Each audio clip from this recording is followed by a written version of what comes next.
పూర్తిగా నెరవేర్చేటటువంటి దాఖలాలు లేవు.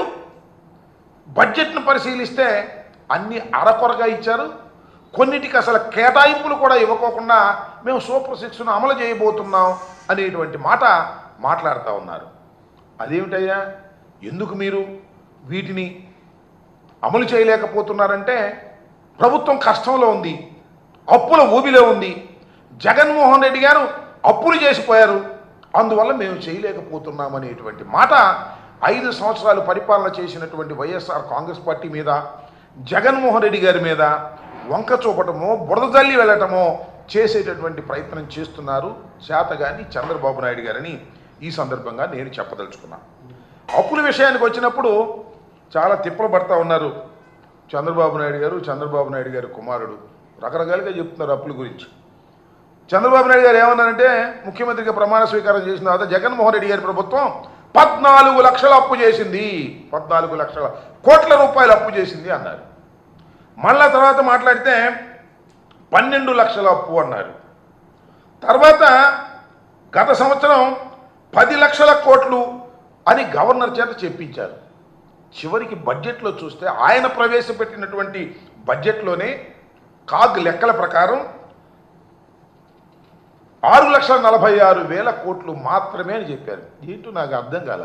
ముందు 14 లక్షలు అన్నారు, చివరికి చూస్తేనేమో కేవలం 6,46,000 కోట్ల రూపాయలు మాత్రమే అప్పు చేసినట్టుగా చెప్పేటటువంటి ప్రయత్నం చేశారు. అంతేకాదు, మొన్న ప్రవేశపెట్టినటువంటి బడ్జెట్ను ఒకసారి పరిశీలన చేస్తే ఎట్ ఏ గ్లాన్స్ అని మొత్తం ఒక రిపోర్ట్ ఉంటుంది. దానిలో అప్పులేంటి ఇవన్నీ కూడా వివరంగా ఉంటాయి. ఎట్ ఏ గ్లాన్స్ దానిలో అసలు ఆ పట్టిక లేకుండా తీశారు. అంటే ఇక్కడ నేను చెప్పదలుచుకున్నది ఏంటంటే, మిస్ఇన్ఫర్మేషన్ రాష్ట్ర ప్రజలకు ఇచ్చి తప్పుకోవాలనేటువంటి ప్రయత్నం. ఏదో ఒక విధంగా జగన్మోహన్ రెడ్డి గారి మీద బురదల్లి తమ హామీలను ఎగ్గొట్టాలనేటువంటి ఒక కుట్రపూరితమైనటువంటి పద్ధతుల్లో ఇవాళ చంద్రబాబు నాయుడు గారి ప్రవర్తన చేస్తూ ఉన్నాడు. నేను నిన్న జగన్మోహన్ రెడ్డి గారు వివరంగా చెప్పినటువంటి వాటిలో కొన్నిటిని ఇక్కడ నేను ఉదాహరణ చేస్తాను. ఆడబిడ్డ నిధి అని 1,500 రూపాయలు ఇస్తామన్నారు. అందరికీ గుర్తుండే ఉంటుంది.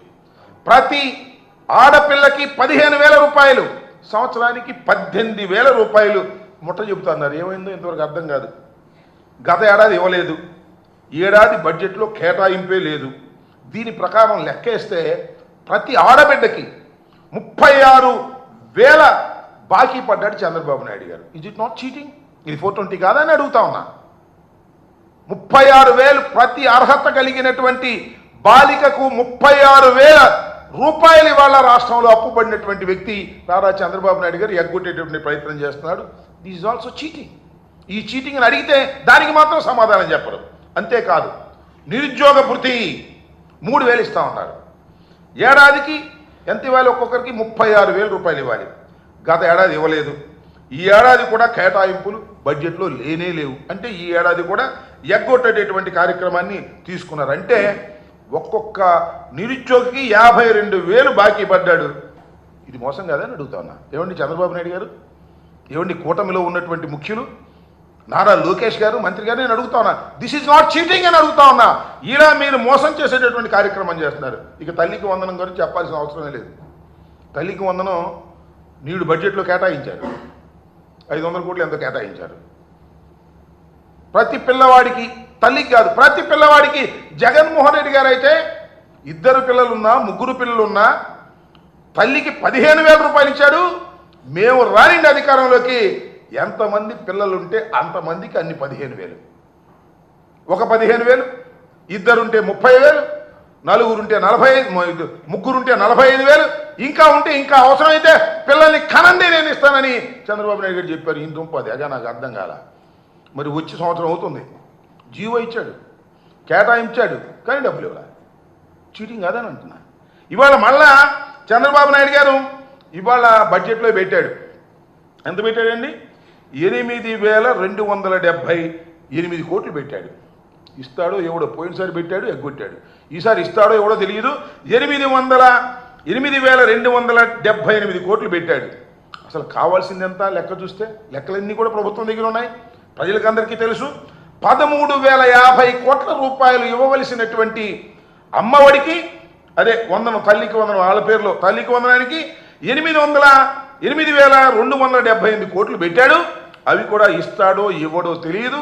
గత సంవత్సరం ఒక్కొక్కరికి పిల్లకి 15,000 రూపాయలు బాకీ పడ్డాడు. దీన్ని ఏమంటారు? మోసం అనరా? గత సంవత్సరం మోసం చేశారు, ఈ సంవత్సరం కూడా మోసం చేయడానికి సిద్ధంగా ఉన్నారు. బడ్జెట్లో పెట్టారు కేటాయింపు, ఇస్తారో ఇవ్వరో తెలియదు. ఈ రకంగా మోసం చేసేటటువంటి పరిస్థితి. ఇంకా రైతుల సంగతికి వస్తే నేను మనవి చేస్తున్నా, అన్నదాత సుఖీ భవ పేరు పెట్టాడు, రైతు భరోసా తీసేసి 20,000 ఇస్తామన్నారు. ఏది? ఇంతవరకు లేదు. కేవలం సెంట్రల్ గవర్నమెంట్ ఇచ్చేటటువంటి అది ఇస్తున్నారు, కానీ చంద్రబాబు నాయుడు గారు ఇవ్వవలసినటువంటి 20,000 మాత్రం ఇవ్వనటువంటి దౌర్భాగ్యమైన పరిస్థితి ఏర్పడింది. ఇది కూడా మోసమా కాదా చెప్పమని మనవి చేస్తున్నాం. అలాగే ఎస్సీ ఎస్టీ మైనారిటీలకు 50 ఏళ్ళు నిండితే పెన్షన్ ఇస్తామని చెప్పారు.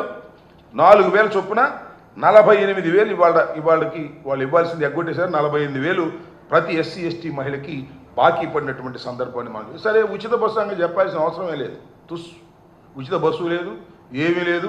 మహిళలకి ఏం ఉచిత బస్సు ఇస్తాం, మీరు ప్రయాణం చేయొచ్చు అన్నారు, అది చేయలేదు.